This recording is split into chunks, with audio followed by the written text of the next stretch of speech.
Hi guys, just got here to one of our projects in Milwaukee, and I wanted to show you a very cool system we're getting installed today.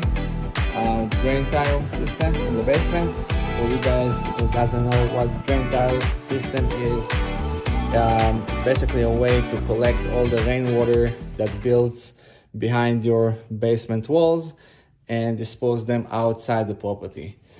The way they do it, they break the basement floor 16 inches away from the wall to allow them to install a 4-inch corrugated pipe to help collect the water that will come either underneath your footing or through your basement wall from those 1-inch holes that was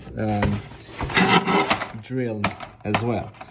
So any water that will come out from the outside, now this is the level, the window is the level of the outside floor.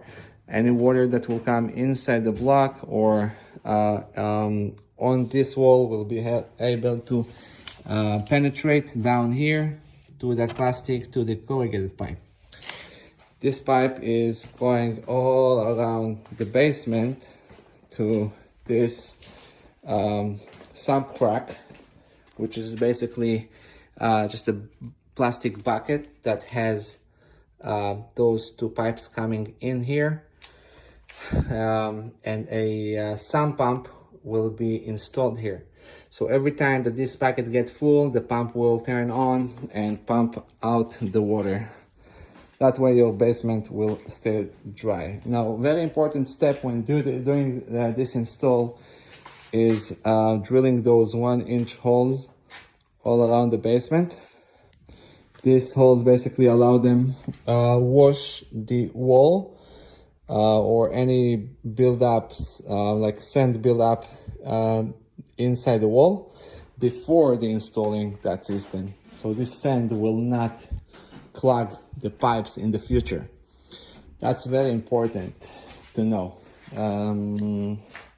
I know some contractors don't do it, so if you get into a situation when you need to install a drain tile system in your basement, you want to make sure that this is done right. That's it. Hope this information helped you. See you later.